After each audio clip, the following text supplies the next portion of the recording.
Hello, everyone. My name is Rob Kozak. I'm a proud UBC alumnus and Dean of the Faculty of Forestry. I'm delighted to be your host for our virtual program this afternoon entitled Future Forests. I respectfully acknowledge that UBC's Vancouver Point Grey campus is situated on the traditional, ancestral, and unceded territory of the Musqueam people, and that UBC Okanagan is situated on the traditional, ancestral, unceded territory of the Sayelks Okanagan Nation. And for millennia, these have been places of learning where cultures, histories, and traditions are passed on from one generation to the next. And it's very much in that spirit that we're gathered here today. I would also like to encourage, or I would like you to recognize that if you're joining us from many places near and far, and I would encourage you to acknowledge the traditional owners and caretakers of those lands. By doing so, we're reminded that Canada's legacy of colonization continues into the present, and that all of us have an obligation to advance decolonization in this country and to make meaningful progress on the 94 calls to action as set forth by the Truth and Reconciliation Commission of Canada. So with that, on behalf of the Faculty of Forestry, I'd like to extend a warm welcome to everyone who's joining us today, and thank you in advance for helping to create a respectful and inclusive environment for all of our speakers and audience members. Just a quick bit of housekeeping before I pass the mic over to our moderator. If anyone is experiencing any audio or video or other issues, just please reach out via the chat feature for assistance, and we'll try and do our best to fix whatever problem you're facing. So today we have a really exciting and informative and timely session lined up for you on future forests. And so forests and by association forestry have been an incredibly important part of this province's history. But we now find ourselves, I think, facing a number of really wicked challenges: climate change, biodiversity loss, the decline of forest-dependent communities, to name a few examples. So that as a backdrop, I think that it's incumbent on us to start talking about bold, courageous, conservation-based strategies that really move the needle forward. And a good place to start is with some thinking on what our future forests might look like. And so today we're doing so with two really interesting panelists who have deep connections to the Faculty of Forestry at UBC, David Brand and Domenico Iannidinardo. This topic is by no means an uncomplicated one, and I can't think of a better person to help lead this discussion than our moderator, someone who many of you know, Linda Coady. And so Linda is a leader in environmental, social, and governance approaches. She's was instrumental in leading the sustainability strategy for the 2010 Winter Olympics, was Enbridge's first chief sustainability officer, and most recently served as the executive director of the Pembina Institute. Linda holds a Bachelor of Arts at UBC from UBC, and currently serves as the president and CEO of the BC Council of Forest Industries. So thank you so much for joining us today, Linda. I will now pass the screen over to you. Okay, thank you, Rob. Hi, everyone. I'm really pleased to be here to be leading this conversation with fellow UBC alumni David Brand and Domenico Iannidinardo. During the second half of the webinar today, we'll be taking questions from you, our viewers. So I'm going to do a couple of call outs here for how you use Slido. So to answer or to ask questions of our speakers, we're using Slido, and I think you probably, or most of you are familiar with it. Your reminder email included instructions. So thank you to those of you who've already put your questions in there. As a reminder, be sure to use the event code Future Forests rather to sign in. You'll see the instructions on the screen here, and the link is also being shared in the chat. So welcome, everybody. Okay, the starting point for today's discussion is, as Rob has said, that the forestry profession in British Columbia and elsewhere in the world is in the midst of a major transition. And one of the reasons for that is because forests are being called upon to play a much larger role at the landscape level in fighting climate change and conserving biodiversity. Recent and impending UN summits, including the one on biodiversity that's going to be held in Montreal next week, are adding new urgency to this call. But at the same time, forests are also being asked to play an even larger role at the products end of the equation by providing lower carbon, more renewable, more sustainable materials that can support the move to a circular and a net zero economy. So the question is whether those forests are here in BC or elsewhere in the world, how can forest professionals best respond to these new risks and new opportunities? And we have two guests with some amazing knowledge and experience on the issues involved in answering that question.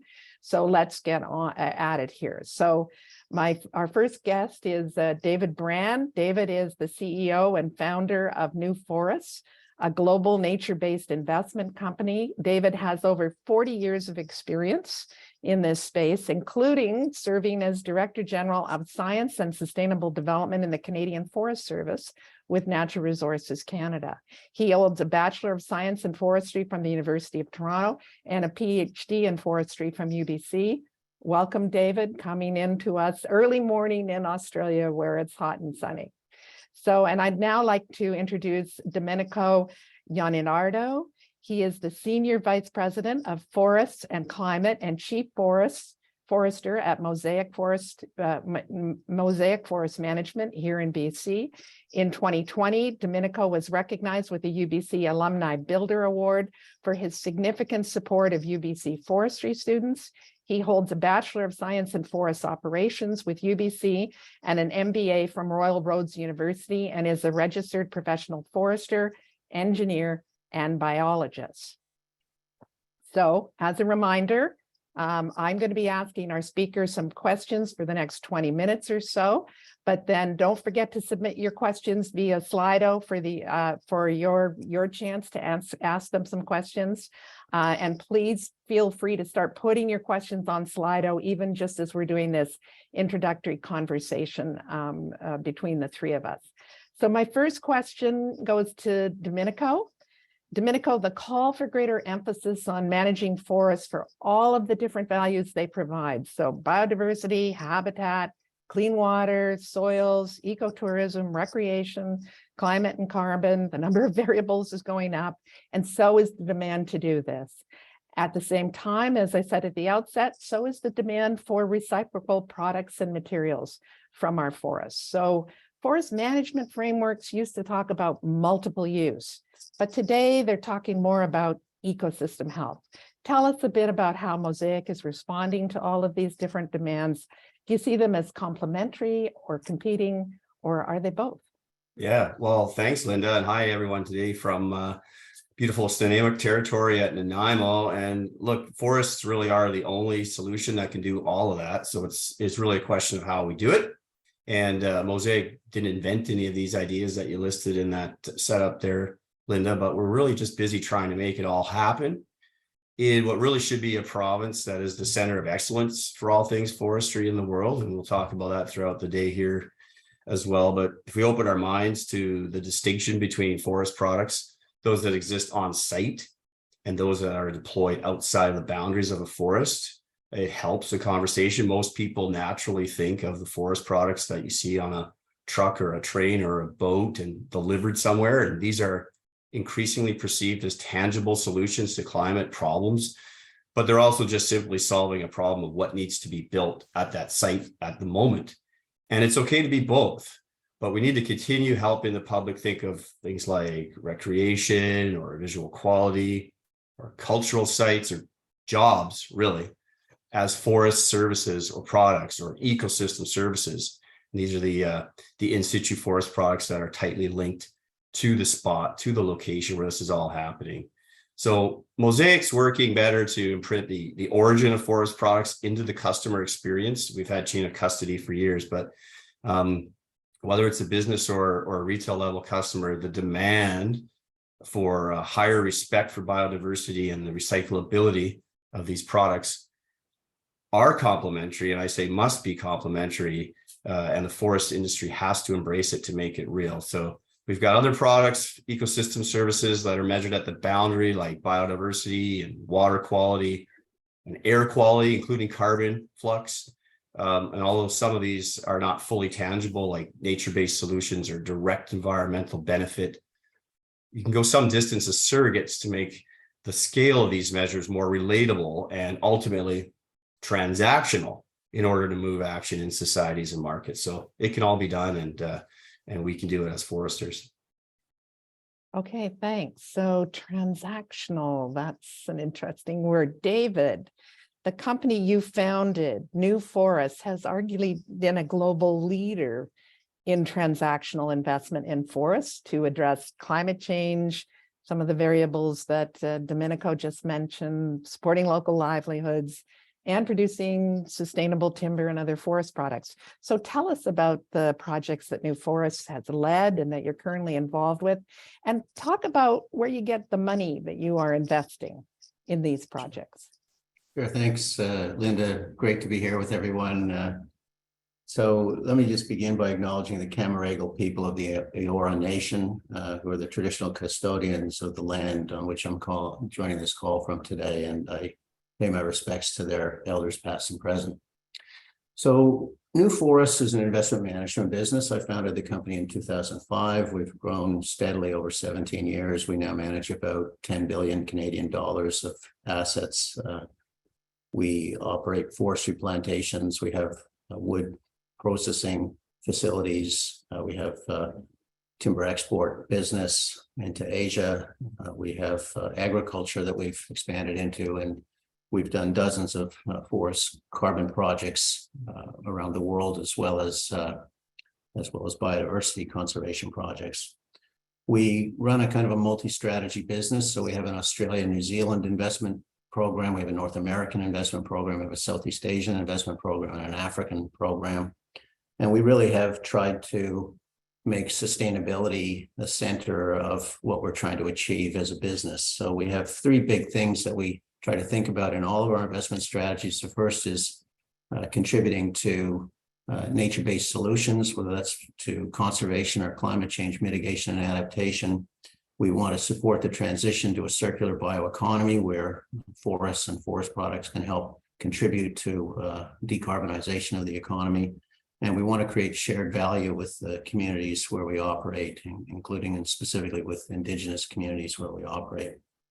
So just, some examples of projects we've done, like in the US, we've had a program over many years now that invests in forest carbon projects with Native American tribal communities and rural landowners, and helps monetize some of the conservation efforts that they've made to deliver financial return for the conservation of those forests. We have a Forest Climate Solutions Fund, which creates sort of a heat map of unrealized climate mitigation value in forests, and we acquire those forests and then re-optimize them between climate mitigation and timber production. We did one particular marquee project up in Alaska with the Chugach, where we actually bought the Bering River coal field off of them, put that under perpetual easement and retired that coal field, and then converted that whole Copper River Delta into a large carbon project, which generated more income for them than what the coal mine would have created. So it was a great win-win there for that community and the environment. In Australia, our wood processing business, Timberlink, has really tried to push into the bioeconomy. We are building a huge cross-laminated timber, glue-laminated timber plant alongside our principal sawmill. We have another sawmill where we've taken much of the plastic waste in Tasmania, and we blend that with the sawmill waste, heat that up and extrude it into a termite-resistant decking product. And so, we're sort of looking at ways to upcycle waste streams into higher value products there. In Asia, our new fund is Tropical Asia Forest Fund. It's got a blended finance structure. So we have a core kind of commercial investment program with institutional investors, and then we have an impact tranche, which is about a quarter of the fund. And the impact tranche funds high sustainability activities like biodiversity conservation, climate mitigation, community development programs. And those impact investors get a lower return in the waterfall from the distributions from the fund. In Africa, most recently, we've launched an African forestry impact platform where we have kind of a core forestry investment program, but then we can also link that with community forestry, restoration, conservation projects, and create like a whole platform of different sources of capital that can operate in harmony.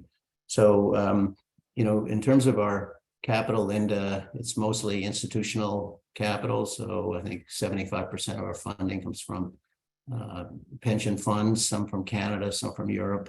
We also have reinsurance companies, insurance companies, and some development finance institutions.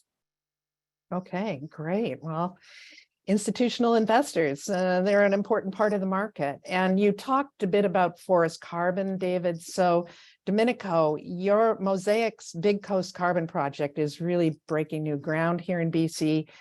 Tell us about it. You've got some certified credits now, I understand. Was it hard to get them certified? And who's going to buy them and how much are they going to pay for them? Yeah, we don't generally think of it as breaking new ground. We're kind of saving old ground with this unique project, and the scale is massive.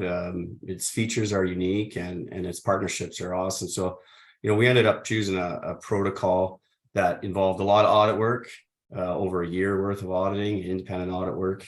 And just to remind everybody, there's sort of two big markets when it comes to carbon. There's this compliance market, which is really a reaction by jurisdictions at the federal or provincial level to motivate societies into behave in a certain way, societies and industries, much like they've done with smoking and alcohol and firearms and all the other fun things in life, right? But the companies will always find the most efficient ways to comply or pay a price or penalty.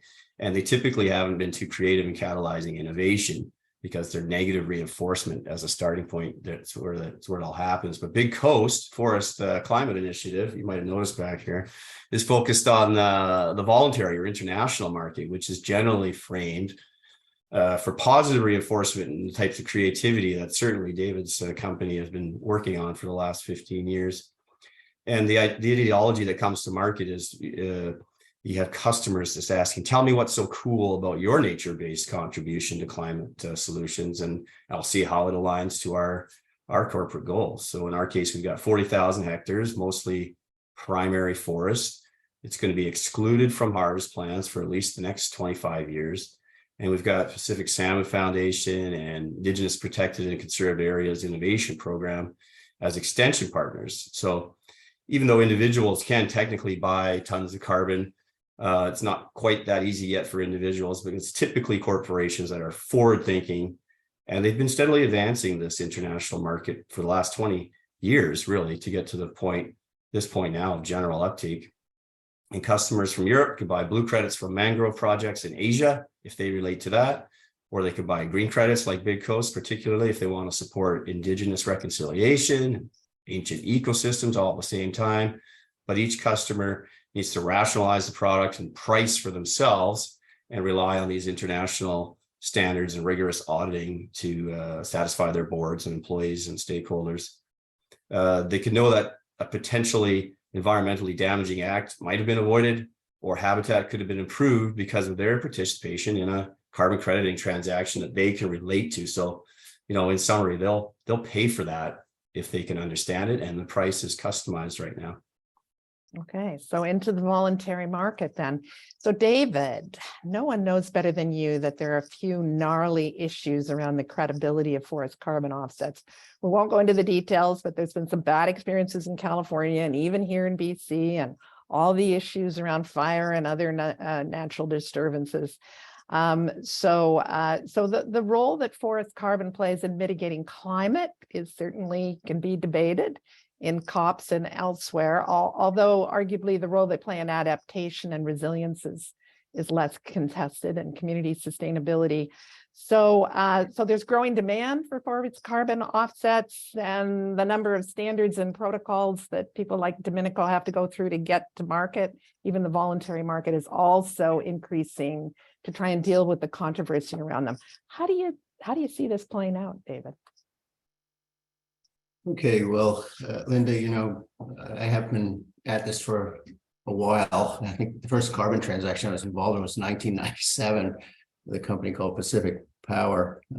We sold them the forward carbon sequestration of 1,000 hectares of new planted forests in New South Wales here in Australia.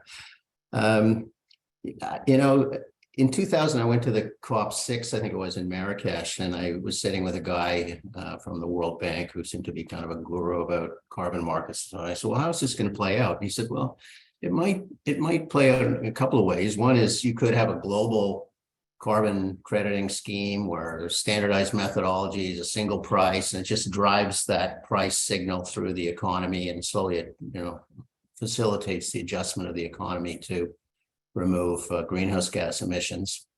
Or he said you could end up with a kind of a Middle Eastern bazaar where there's dozens, if not hundreds, of different carbon instruments and market instruments and government regulations and so on. And, we got the latter.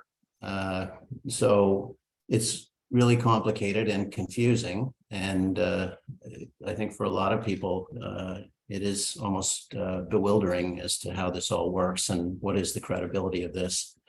I would say first, as I think Domenico said, there's both compliance markets and voluntary markets that sort of operate in parallel. And compliance markets for forestry, the main three would be the California AB 32 market, which has been operating since 2011. I think we did the first transaction in that program with the Yurok tribe in 2013 or 2014. It largely rewards conservation of forests or extending of forestry rotations to keep more carbon basically in the biosphere. Then there is the New Zealand market, the New Zealand Emissions Trading Scheme, which includes reforestation post 1990 and paid like a bonus for people to keep forests that have been planted before 1990. And that scheme has a very high carbon price, about $50 a ton. And so it has been operating since 2008. We've done a large number of transactions in that market, and it has really fundamentally changed the economics of land use. You see the price of land has gone from $4,000 a hectare to something like $20,000 a hectare because the carbon value is basically capitalized into the land. And, so that has caused some consternation from farmers, frankly, because so much land is being reforested. Then you have Australia, which has a similar price to California, about $20 a ton. And again, they're extending forestry rotations, shifting from short rotation pulpwood to longer rotation sawlog rotations is kind of happening. Restoration of degraded land with natural mixed forestry species, these type of things are happening. And, the regulated markets, the government sets the rules. And so, it's often a wider public policy context in terms of how those rules are set. The voluntary market is kind of a different kettle of fish because what you're saying is, I will do something different if you, pay me for the climate mitigation benefits associated with that. But there's endless debates about what the baseline is or what you would have done in the absence of a carbon market. And that's not something that's, completely knowable. And so you get a lot of debates about that. And there's been a lot of efforts to try to create more rigor in the voluntary market. There's been an integrity council set up that includes a former senior U.S. Securities and Exchange Commission official who's chairing that and is trying to really create more confidence in that market, because it is important to try to drive investment, particularly in emerging markets, into some of these climate mitigation activities.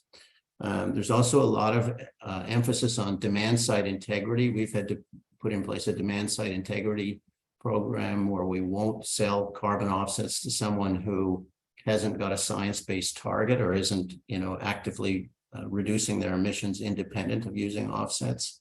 So that's happening.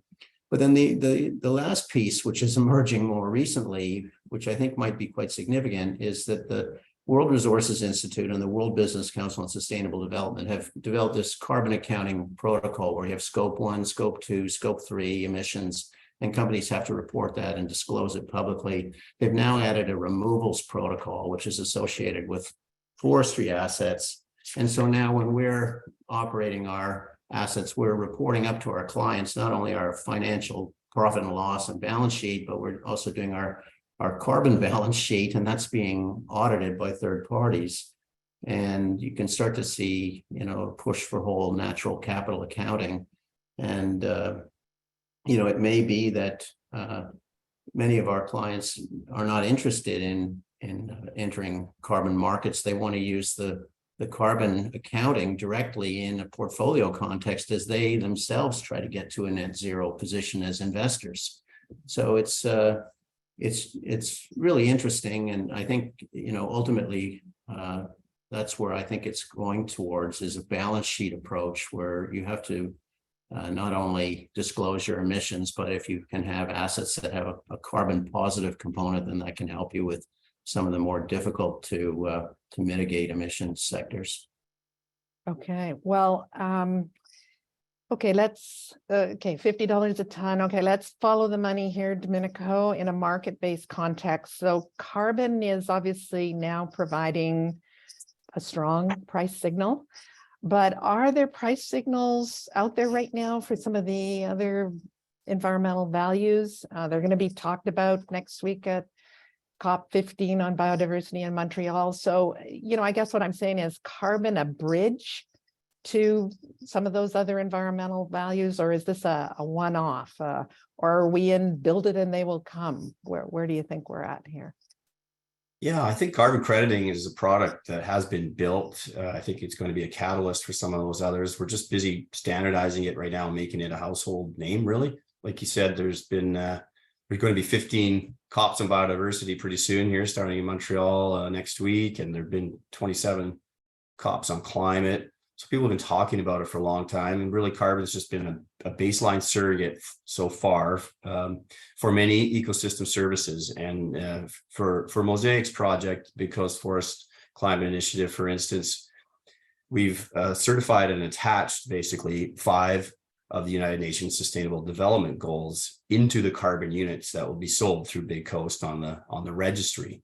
And along the way, to demonstrate that, we have arrangements with the IPCA, the Indigenous Protected and Conserved Areas Program, to ensure that Indigenous cultural research is a co-benefit of this project. There's no market for that per se right now, but these and other values, they can be monetized separately. Currently, though, they're premiums on this carbon project. So Big Coast Forest will make it easier for smaller prospective carbon producers to also join the carbon market in the region, because they can join as an instance instead of starting from scratch. So there are these other new co-benefits that are hanging off of carbon right now that will likely catalyze into distinct exchanges in the future. And there are a few right now. Certainly David talked about some, but you can get a price for reducing the fertilizer you use on a farm to reduce runoff into a major waterway in the United States right now. And so what are premiums for carbon today, I think, are likely to be standalone markets, and technology that is necessary to measure these transactions are also coming along. And as they do, you'll see that these become tangible and real, and customers will eventually start to take to it. Okay, so carbon's the forerunner, but others are already on the track. Okay, well, we'll hear more about that. So here's the first question. I just have to move my screens around here to see what's coming in on Slido. And it's a really good one that sums up the dilemma here in a BC context. So I'm going to put it to Domenico first and then invite David to come in. So Domenico, what do you see as the biggest hurdles to transitioning BC's forest management process from a resource extraction model to a truly fully integrated BC-wide ecosystem-based model? Easy question, Domenico. Yeah, that's a light starter there. Yeah, it's a light sure. Starter. Yeah. Definitely, there's acknowledgement in Victoria and even Ottawa that we need to move to that. I set up the 2 types of forest products: those that are associated with the site, and those that are ex situ and put on trucks and doing their job elsewhere. Getting those 2 to work together takes time, and we need to have 10-year systems, particularly in a high public land base like British Columbia, that acknowledge and interweave those. to do that, you need reasonable transition periods and accept that what was previously happening will continue to happen at some level. But if we appreciate, and if we use communities, and if we use jobs as a measure of success in transition, then we need to explicitly put that out into transitional policies and make sure that professionals are used to their fullest extent to overlap and bridge election cycles to make these types of transitions successful for communities and the workers involved. Okay, easy. David, what do we need to do to make this transition here in BC? Your old stomping grounds, but Yeah. Well, you know, when you look around the world, there's a lot of forestry investments now that are exposed to multiple market price signals, whether that be agriculture, for wood products, timber, water rights, wind farm opportunities, solar farms, biodiversity related instruments like mitigation banking and so on.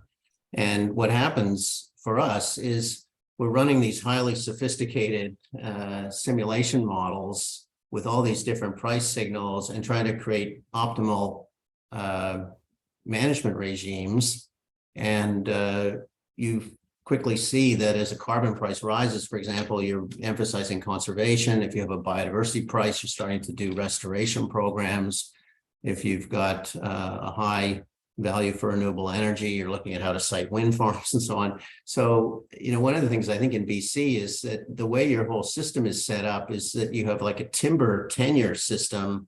So all those other price signals are kind of pushed aside and not able to operate. And so you end up with, you know, a kind of a suboptimal management regime. So I think one of the things you might consider is looking at ways, on the one hand, you can open up the exposure of BC's land to those multiple price signals, but then on the other hand, probably trying to look at dramatically increasing the value creation per unit of timber that's harvested and creating kind of wood processing ecosystems where you have a primary breakdown and then a secondary value adding project, and then something maybe like biochar or bioenergy on the other side. And so you can get both optimal land management as well as enhanced processing and value creation. okay, there's some tangible ideas. Another question here to Domenico. What kind of changes would you like to see in the FCOP BC carbon registry to include or to encourage greater development of forest-based offsets in BC? Because you went into the voluntary market. You didn't use that registry, did you? We didn't use that registry for this project. We certainly were participating in the consultation up to in the review process for the FCOP2, and in that, the types of feedback we put in were really to be realistic and incentivizing to at least commercially feasible level. Some of the targets around leakage, the idea that if you stop harvesting something here, that you're not going to just go harvesting something somewhere else that wasn't going to be harvested otherwise.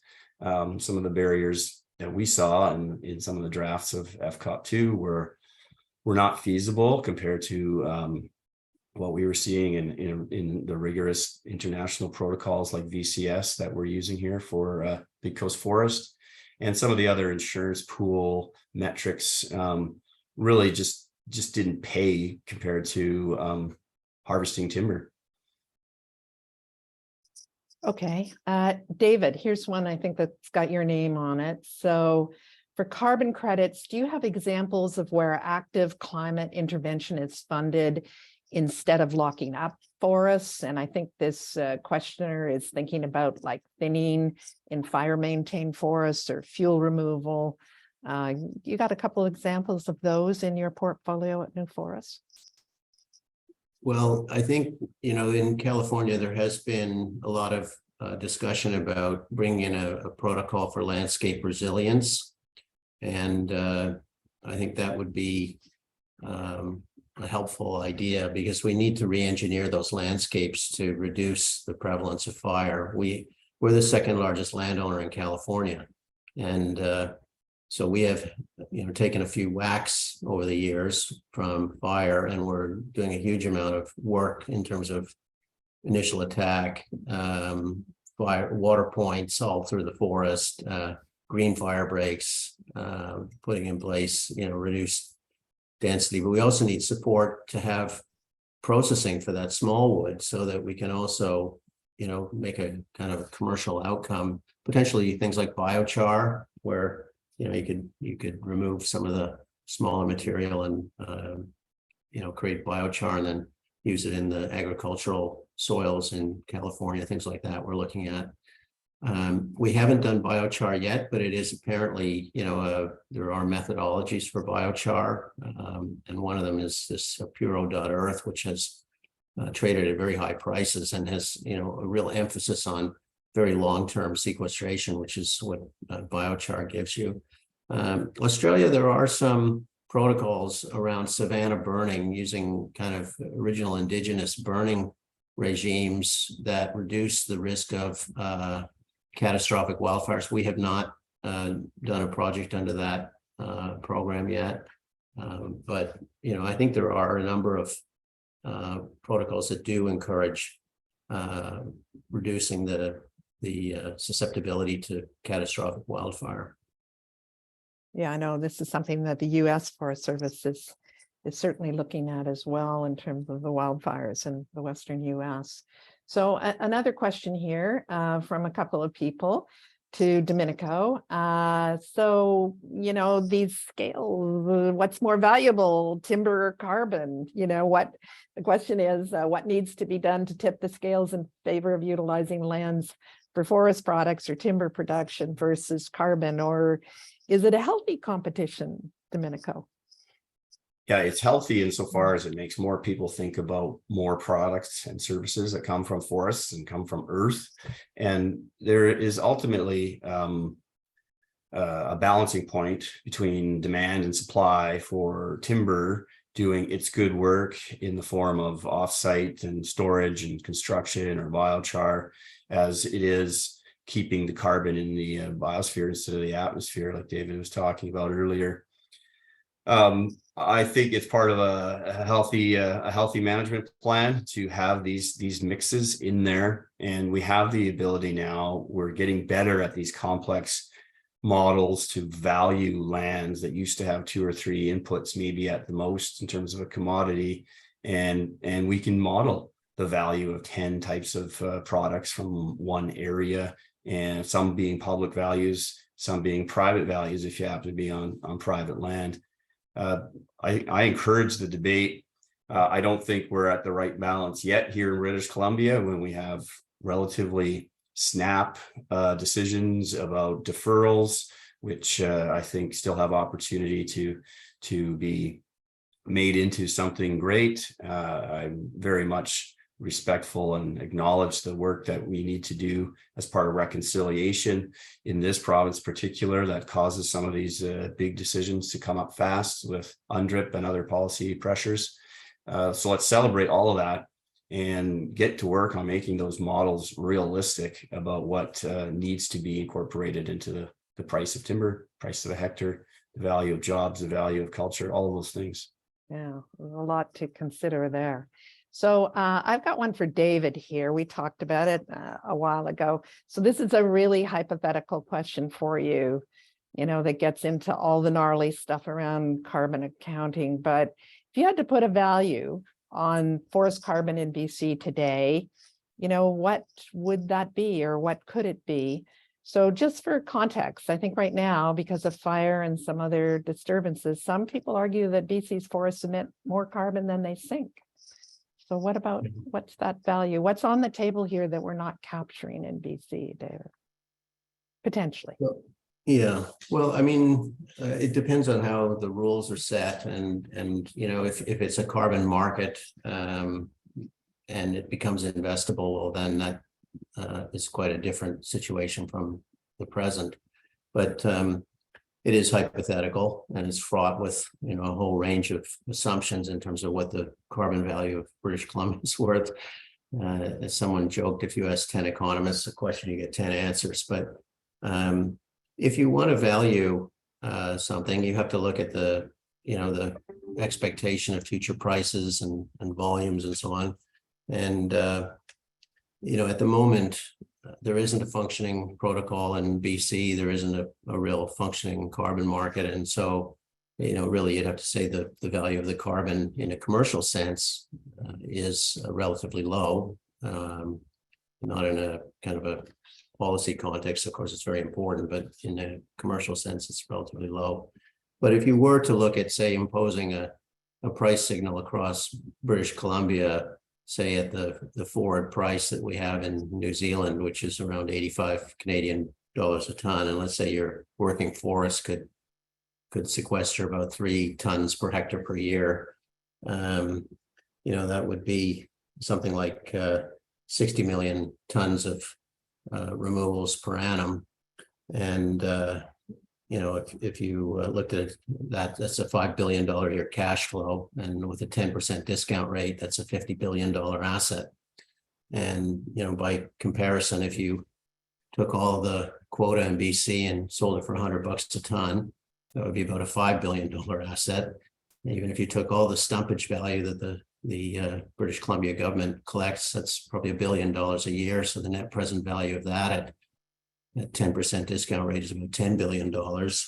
So, you know, what would be really interesting is as you free this up to allow both the carbon and the timber values to sort of float and drive land management, you would get tremendous investment in landscape resilience and engineering landscapes for both climate and wood products. And I think on top of that, if you could get a market that actually rewarded the use of wood products in the built environment, and the substitution for concrete and steel would you know, drive up again the timber value component of it. So it's, you know, it's how the policies are set will drive the outcome that you get. Domenico, you want to comment on that? Yeah. Yeah, I want to agree. Yeah, And just to be clear, this is why he's the guru, right? He's all over summarizing these things. There's our David. You know, a lot of people just can't put it together, but we're wasting value in BC, is what he's saying politely. And the sooner we allow that equilibrium to surface and resonate with people who don't usually think about those things, you will find industries pop up. You will find transitional jobs for people that maybe used to do clear cuts and now they're working on partial harvest. And we have some more thinning equipment, and we have significant wildfire interface in British Columbia that needs tending to. So all of that could be self-reinforcing, self-funding with timber and carbon, and hopefully and in one day continue to provide public and private values that we just can't get at right now. He was talking about orders of magnitude difference between what an equilibrium could look like and what we're currently putting on the books and valuing as a province. So lots of opportunity there.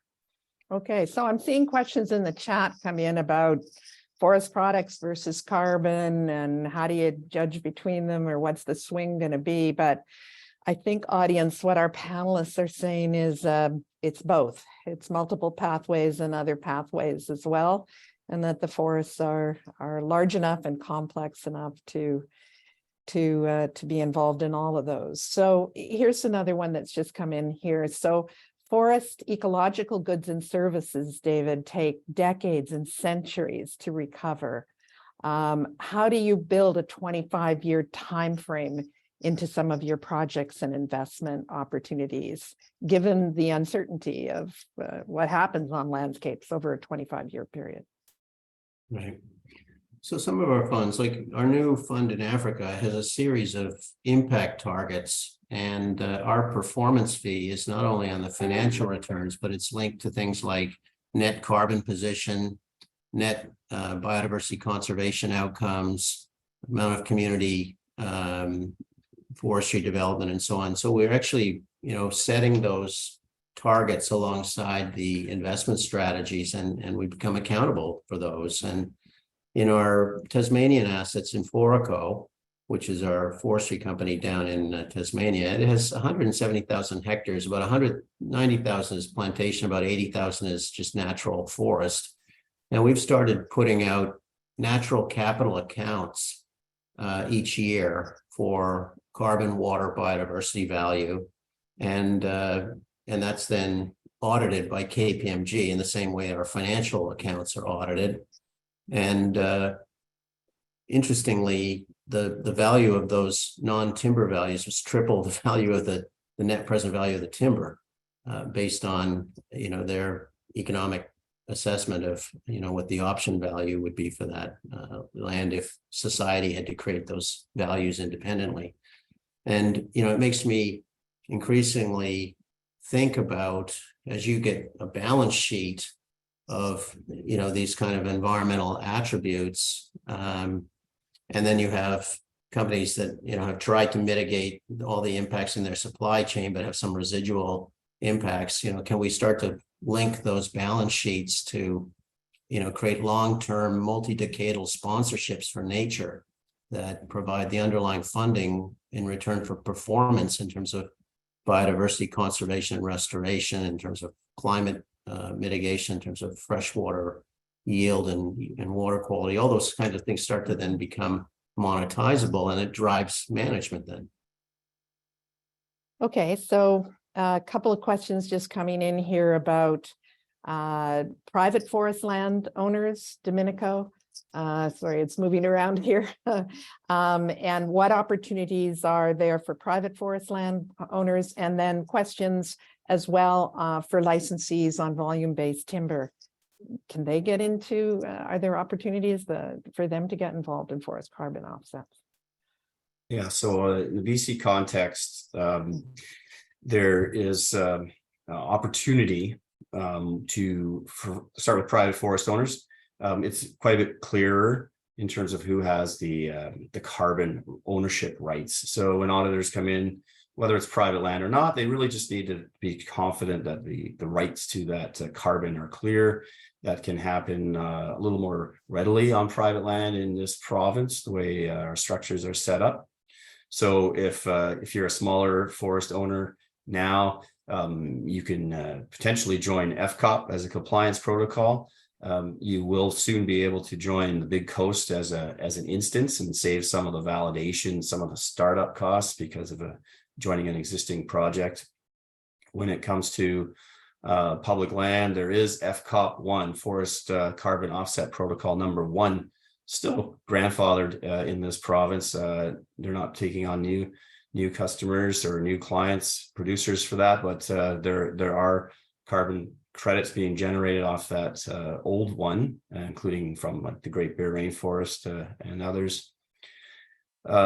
So until FCOP 2 comes in on public land, or as more carbon and atmospheric benefits rights are solved with treaty settlements and other Indigenous involvement in the forest sector, it'll be hard for a public land tenure holder to get into the carbon market. And that's just what we discussed earlier. We need to continue to support the Indigenous aspirations of being part of forest management that does have a good mix of these types of conservation products and timber products. And I'm confident it'll happen. It's just a matter of how fast we can get there. Okay, David, this is the last question from Slido then, and then we'll just head into the wrap here. But I know that your company is involved with a number of Indigenous groups in British Columbia who are interested in making some investments in this area. So what do you see as the opportunities there? Obviously, with BC's embracing and the passage of the Declaration of Indigenous Rights in British Columbia, are there going to be even more opportunities there? Or how do you see that unfolding? Yeah, we've been involved with the First Nations Climate Initiative, which is an initiative of several of the BC First Nations, and I do think that there's a real opportunity as we, await the process of land settlements and so on to just enter into some interesting partnerships where we could start to take the First Nations aspirations and cultural expectations for land use and see whether that can be aligned with things like carbon markets to just start developing, a different vision of what the forestry can be set up to do. And if that could be linked with a carbon price signal, that's going to be the capital to help facilitate that transition. So, we're certainly interested to provide any help or support we can in that process. We've had a lot of experience around the world working with the Maori in New Zealand. We worked with, 7 or 8 of the US tribal groups. So we've done work with Australian Indigenous communities on just kind of restoring access to land that was taken away a century or more ago. And I think there's some real opportunities to create partnerships where communities can tap into that kind of international investment capital and help create a different future. Okay, so we'll start to wind it up here, but I see some more questions in the chat about investment and capital and concern about the flight of capital from BC. We've not had the kind of investment or seen the kind of investment we would like to see in BC, particularly in forest products and timber the last couple of years.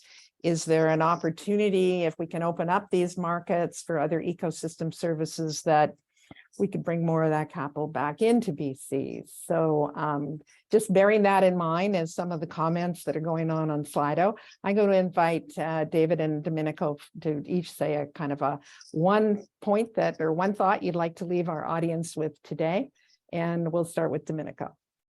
Okay, thanks, Linda. And yeah, again, very interesting discussion, I must say, to think about the potential, to hear about timberlands getting 2 or 3 or 4 times multiples their value because of the belief and the confidence in these types of ecosystem services. BC is poised to capitalize on that and broaden its perspective of being a center of excellence that's much more than timber. Okay, David. Yeah, no, I think it is a fantastic time to be in forestry. It's really a new era. And for those of you starting out on your career in forestry, I think it's going to be a really interesting next 2 or 3 decades. I think not only will forestry increasingly incorporate these, new ecological values, but we're going to see quite new models of partnership and investment capital flows and impact investment and so on that will all benefit the future of the forestry sector. And, as some of those chat questions at the end were saying, don't forget about this circular bioeconomy transition. I was at this World Business Council for Sustainable Development meeting in Tokyo a couple of weeks ago, and they were looking at what does a transition to net zero look like? And they're talking about 40 times the demand for nickel and cadmium and lithium ion, all this stuff. Well, there isn't that much available. And everything is about how do you substitute biomass and biomass-based materials. They're talking about graphite batteries and cellulosic fabrics and, everything that can be made out of fossil fuels can be made out of a tree. So, I've heard this through my whole career. Forestry is a sunset industry. It's an old economy industry and so on. But we keep remorphing and recreating ourselves. And I think there's a great opportunity to do that once again today with all of these exciting developments. So thanks for having me. Okay. Well, there was one question we didn't get to today that I had at the very bottom of my list, but maybe it could be a question, and there's lots of questions still in the chat.